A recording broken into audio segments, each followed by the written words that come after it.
Hello, everyone. My name is Mary Beth Poore, and I have been so privileged to spend time in Kenya at a wonderful leadership conference.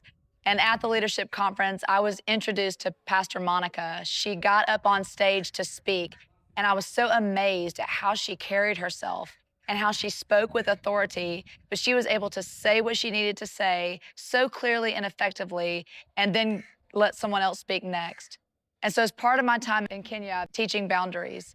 But I also live in the States with my husband in Alabama, and I currently do work in the Republic of Congo. And before that, I was a pastor for 21 years, and I love doing the work of God. Hello, hello, hello. I'm joined by Mary Beth all the way from Alabama here in Diani. And one of the things that attracted me to her is the topic she was sharing in the conference about boundaries. And I thought about it, particularly in our lives and even in ministry. And I just want to have a chit chat with Mary Beth and we talk about boundaries, Yes, particularly hello. in the Thank you so ministry. much. Yes, you're welcome.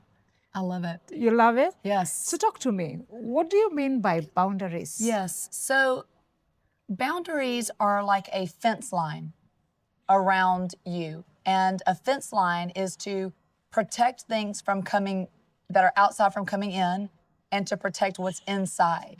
So when you put fence lines around your emotions, around your words, around your physical space, it allows you to exist in relationship with other people in a very healthy way, but still take care of yourself as you're ministering to people.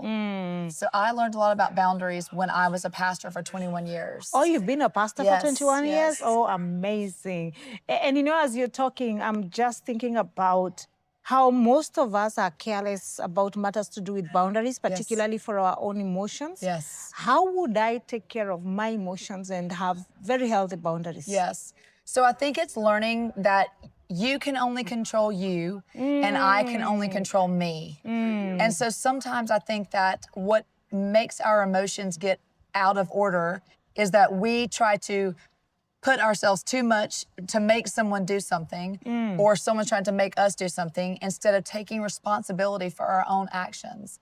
So sometimes if you have to say no to me, it might hurt my feelings, but that doesn't mean it's wrong. It means that you're taking care of yourself so that I have to learn how to, if you have to say no to me, figure out how I'm going to get that solution another way, whether it's through prayer, whether it's through talking to someone else. So I'm not relying on you as my solution all the time. So I think that helps our emotions because we don't feel resentful towards someone.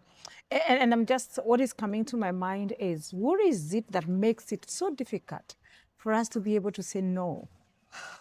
You know, that is the question of the day. I think it's because we are scared. We think that hurting people's feelings or making someone angry is the worst thing ever. But it's actually, when you have good boundaries, sometimes you are going to hurt people's feelings. But I've told people that through boundaries, I have learned the difference between hurt and harm. So hurt is a temporary pain, like slamming your finger in a door. Okay. Harm causes destruction. So sometimes we might have to say no and it might hurt someone's feelings just temporarily.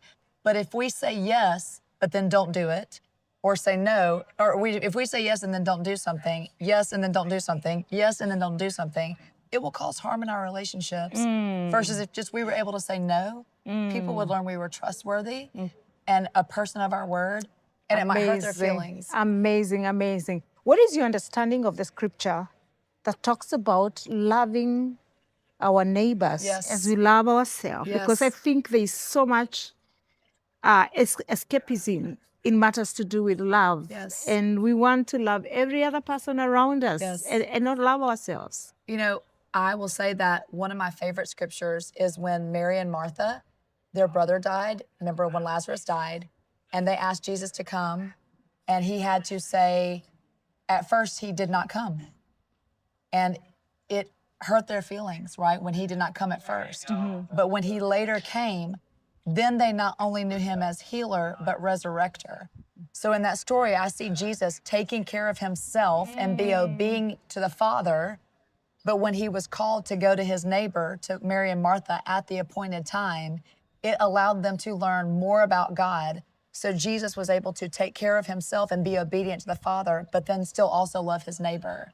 So when we have Wow. self-care, it Wow. allows us to love others well, and it opens them up more to God. Wow, wow. That means that we are really limiting ourselves to the much we can be able to offer to the people that God brings on our way if we do not have our priorities right.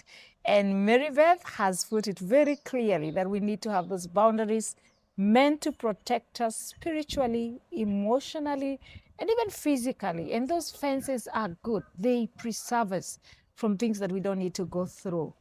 Thank you so much.